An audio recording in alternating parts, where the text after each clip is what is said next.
Hello students, myself Vanna Dave from Civil Department. Welcome to our lecture of Construction Technology.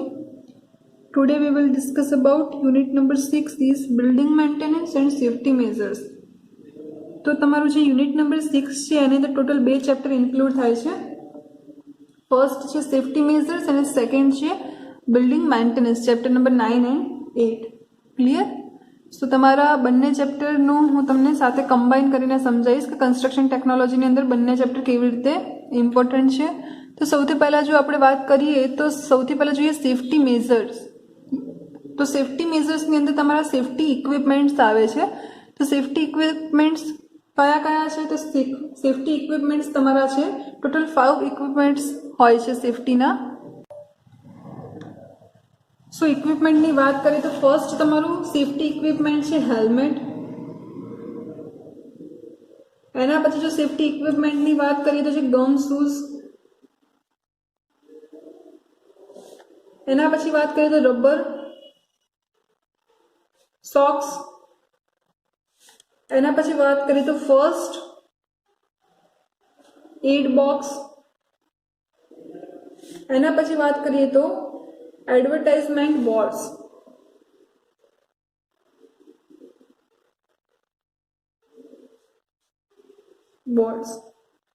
Clear? તો total તમારા 5 safety equipments છે. હવે હું તમને થોડા ડિફાઇન કરીશ કે તમારા સેફટી ઇક્વિપમેન્ટ્સ કેવી રીતે યુઝફુલ છે. તો સૌથી પહેલા આપણે જો હેલ્મેટની વાત કરીએ તો હેલ્મેટ તમારે કોઈ પણ કન્સ્ટ્રક્શનની સાઇટ પર જાઓ છો અથવા તો કોઈ પણ કન્સ્ટ્રક્શનનું વર્ક કરો છો તો તમારું હેલ્મેટ મસ્ટ રિક્વાયર્ડ છે. બિકોઝ હેલ્મેટ નહીં હોય તો તમારું જે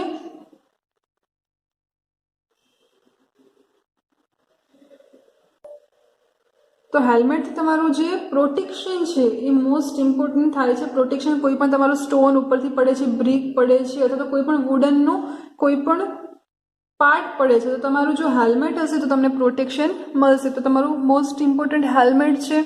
એના પછી આપણે જોઈએ તો ગમ શૂઝ. ગમ શૂઝ તમારા ઇમ્પોર્ટન્ટ છે. જ્યારે તમારું જો પગનું રક્ષણ કરવું હોય તો એના માટે તમારે ગમ શૂઝ કમ્પલસરી જ્યારે કન્સ્ટ્રક્શન વર્ક ચાલે છે ત્યારે તમારે કરવું જોઈએ. બિકોઝ અમુક વખતે એવું છે કે તમારું જે સ્લીપરી ફ્લોર થઈ ગયો હશે તો ગમ શૂઝ હશે તો તમારું સ્લીપરી ફ્લોરના લીધે તમે સ્લીપ નહીં થઈ જાઓ અથવા તો તમે પડી નહીં જાઓ. તો એના માટે તમારું ગમ શૂઝ પહેરવા જરૂરી છે. એના પછી જોઈએ તો રબર સોક્સ. રબર સોક્સ એટલે કે હાથના જે મોજા આવે છે રબરના એ પહેરવા જોઈએ. બિકોઝ તમારું જ્યારે પણ કોન્ક્રીટ બનાવી છે તો સિમેન્ટ, સેન્ડ જેવા તમારા કેમિકલવાળા જે મટીરિયલ છે એ તમારે યુઝ થાય છે તો તમારા હાથને અથવા તો કોઈ તમારી જે સ્કિન છે એને કોઈ નુકસાન ના થાય એના માટે તમારે રબર સોક્સ પહેરવા જોઈએ. એના પછી છે ફર્સ્ટ એડ બોક્સ. એટલે કે તમારું કોઈ પણ કન્સ્ટ્રક્શનની સાઇટ છે ત્યાં તમારું ફર્સ્ટ એડ બોક્સ હોવું જોઈએ. ફર્સ્ટ એડ બોક્સ એવું છે કે જ્યારે તમારું કોઈ પણ નાનો મોટો એક્સિડન્ટ થાય છે તો તમારે એની અંદર બધી જ વસ્તુ છે જેની અંદર તમારું કોઈ પણ મેડિસિન્સ છે, તમારા જે પણ પ્રોટેક્શન માટેના જેટલા પણ અથવા તો આપણે કહી શકીએ કે સેફટી માટેના જેટલા પણ તમારા પાર્ટ્સ છે એ બધા તમારા ફર્સ્ટ એડ બોક્સની અંદર હોવા જોઈએ.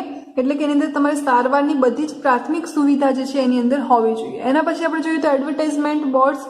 એટલે કે તમારા કોઈ પણ કન્સ્ટ્રક્શન સાઇટ ઉપર એડવર્ટાઇઝમેન્ટ બોર્ડ્સ હોવા જોઈએ. એના પછી તમને ખબર પડશે કે તમારે આ સાઇડ જવું જોઈએ કે ના જવું જોઈએ.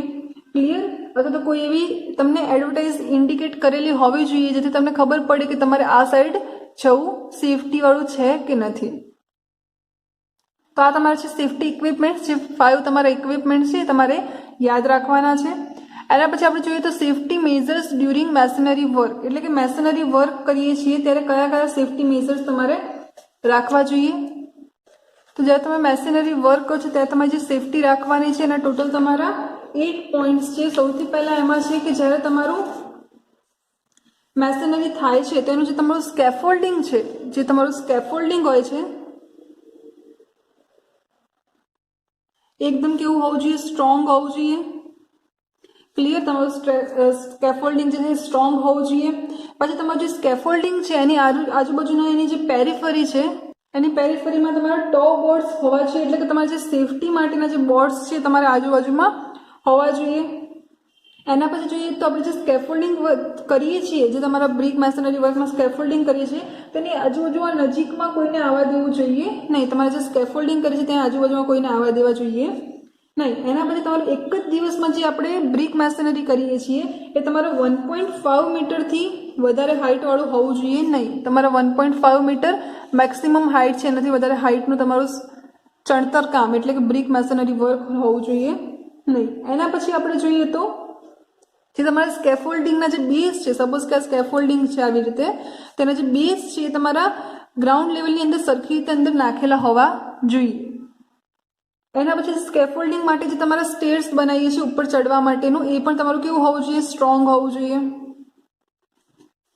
ક્લિયર? એ પણ તમારું સ્ટ્રોંગ હોવું જોઈએ. એના પછી જો તમારું સ્કેફોલ્ડિંગ જે છે ત્યાં તમારું એક્સ્ટ્રા કોઈ મટીરિયલ હોવું જોઈએ નહીં, જેમ કે બ્રિક અમુક વખતે પડી હોય છે ત્યાં, અથવા એ પડવાના ચાન્સીસ વધારે છે, તો તમે બ્રિક અથવા તો કોઈ પણ મટીરિયલ, સેન્ડ અથવા તો કોઈ સિમેન્ટ બેગ છે, એ ટાઈપનું મટીરિયલ કોઈ તમારા સ્કેફોલ્ડિંગ ઉપર હોવું જોઈએ નહીં. એના પછી લાસ્ટમાં જોઈએ તો તમારું જે બ્રિક મેસનરી માટે જે સ્કેફોલ્ડિંગ બનાવીએ છીએ, સ્કેફોલ્ડિંગ કેવું હોવું જોઈએ? ડ્યુરેબલ હોવું જોઈએ, અથવા એની અંદર જે તમારું વુડ યુઝ થાય છે એ વુડ તમારું સારી ક્વોલિટીનું હોવું જોઈએ. ક્લિયર? અધરવાઇઝ તમારું એ સ્કેફોલ્ડિંગ પડી જવાના ચાન્સીસ વધારે છે. હવે આપણે નેક્સ્ટ જોઈએ એના પછી ટાઈપ્સ ઓફ મેન્ટેનન્સ વર્ક. તો ટોટલ તમારા 2 ટાઈપ્સના મેન્ટેનન્સ વર્ક છે. 2 ટાઈપના તમારા મેન્ટેનન્સ વર્ક છે.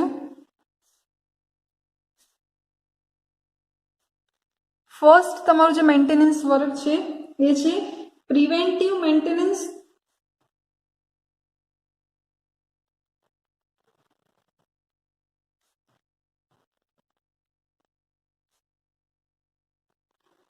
અને જે તમારું સેકન્ડ છે એ તમારું છે રિમેડિયલ મેન્ટેનન્સ.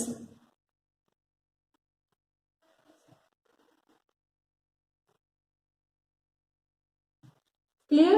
તો પ્રિવેન્ટિવ મેન્ટેનન્સ કોને કહીશું? તો તમારું પ્રિવેન્ટિવ મેન્ટેનન્સની અંદર કોઈ પણ તમારા કન્સ્ટ્રક્શન છે અથવા તો કોઈ પણ તમારું ઘર છે એને જે વેર અથવા તો ડીકે થયું છે અથવા તો એની ઉપર જે ઘસારો લાગ્યો છે, સડો લાગ્યો છે, એને અટકાવવા માટે આપણે જે મેન્ટેનન્સ કરીએ છીએ, ક્લિયર, તો એને આપણે કહીશું પ્રિવેન્ટિવ મેન્ટેનન્સ. અને જે તમારું રિમેડિયલ મેન્ટેનન્સ છે, તો રિમેડિયલ મેન્ટેનન્સ કોને કહીશું?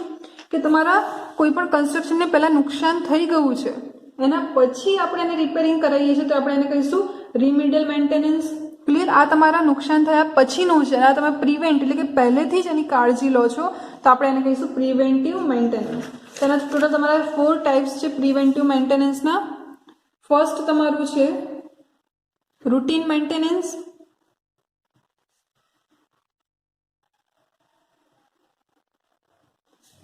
એના પછી સેકન્ડ છે પીરિયોડિકલ મેન્ટેનન્સ. એના પછી થર્ડ છે પ્રી મોન્સૂન મેન્ટેનન્સ.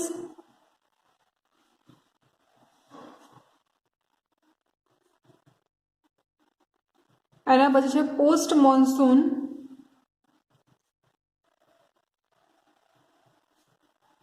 મેન્ટેનન્સ.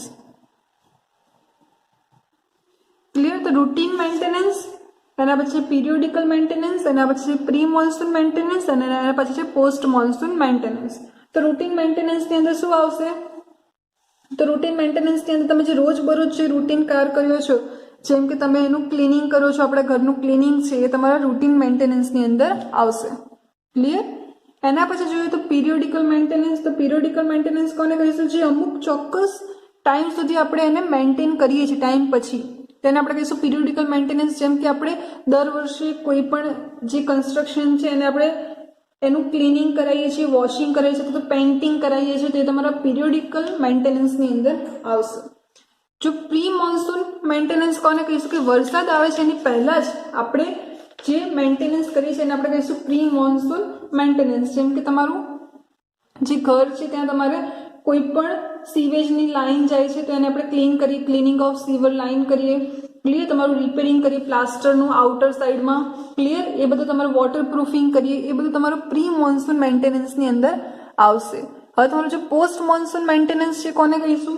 જે તમારા વરસાદ પડી ગયા પછી જે નુકસાન થાય છે અને આપણે મેન્ટેનન્સ કરીએ છીએ તેને આપણે એને કહીશું પોસ્ટ મોન્સૂન મેન્ટેનન્સ.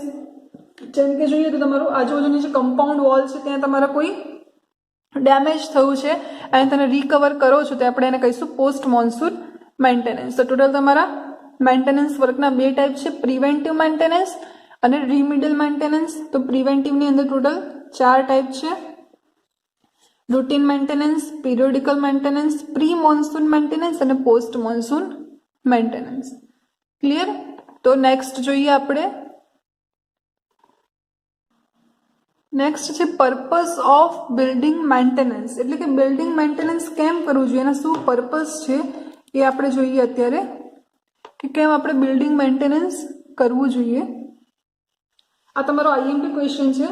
તો બિલ્ડિંગ મેન્ટેનન્સ કેમ કરવું જોઈએ, તો તમારું જે પણ કન્સ્ટ્રક્શન છે એને તમારે કોઈ પણ મોન્સૂન છે અથવા કોઈ પણ તમારું સમર વિન્ટરના લીધે કોઈ એનું જે લાઈફ ટાઈમ પીરિયડ છે એ ઓછો ના થઈ જાય, ડિક્રીઝ ના થઈ જાય, એના માટે તમારે મેન્ટેનન્સ કરવું જોઈએ.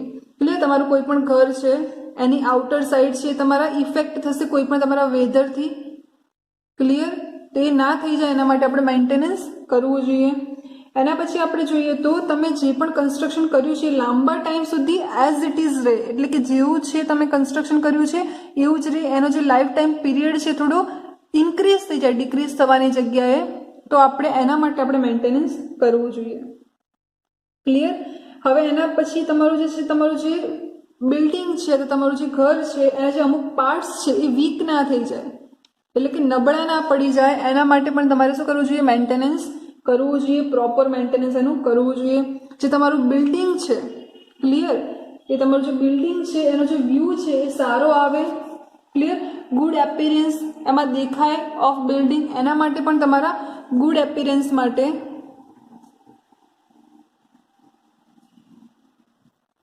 પણ તમારે બિલ્ડિંગનું મેન્ટેનન્સ કરવું જોઈએ. ક્લિયર? હવે તમારું જે બિલ્ડિંગ છે એનું મેન્ટેનન્સ કરવાનું મેઇન તમારું જે રીઝન છે શું છે, તો એના માટે તમારું મેઇન રીઝન છે કે તમારું જે બિલ્ડિંગ છે એ ફેલિયર ના થઈ જાય, અથવા તો અમુક ટાઈમમાં એનું એક્સિડન્ટ ફેલિયર એવું ના થઈ જાય, તો એના માટે પણ આપણે મેન્ટેનન્સ કરવું જોઈએ. એટલે કે ફેલિયર ઓફ કન્સ્ટ્રક્શન અથવા તો સ્ટ્રક્ચર, એના માટે પણ આપણે મેન્ટેનન્સ કરવું જોઈએ. એના પછી આપણે જોઈએ તો કોઈ પણ તમારા બિલ્ડિંગમાં કોઈ પણ ચેન્જીસ કરવા છે, તમારું બિલ્ડિંગ બહુ જૂનું થઈ ગયું છે તો એને મોડિફિકેશન કરવું છે એના સ્ટ્રક્ચરને, તો મોડિફિકેશન માટે પણ તમારા બિલ્ડિંગ મેન્ટેનન્સ કરવું જોઈએ. ક્લિયર? તો બિલ્ડિંગ મેન્ટેનન્સ કરવાના બહુ બધા પર્પઝ છે જેથી આપણે બિલ્ડિંગ મેન્ટેનન્સ કરવું જોઈએ. તમારા જે પણ બિલ્ડિંગ છે એની જે તમારું લાઈફ પીરિયડ છે તમારું વધારે થઈ જાય એના માટે આપણે બિલ્ડિંગનું મેન્ટેનન્સ કરવું જોઈએ, અને એ પણ સારી ક્વોલિટીનું બિલ્ડિંગ મેન્ટેનન્સ કરવું જોઈએ જેથી તમારું લોંગર પીરિયડ સુધી તમારા કન્સ્ટ્રક્શનને કોઈ ડેમેજ થાય નહીં. એના પછી હવે આપણે જોઈએ કે રિપેરિંગ ઓફ પ્લાસ્ટર.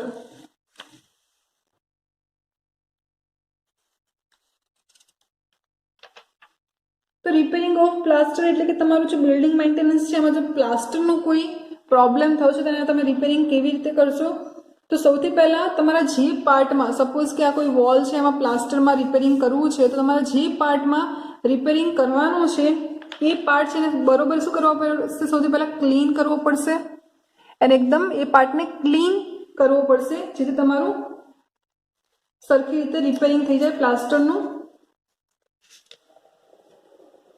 ક્લિયર?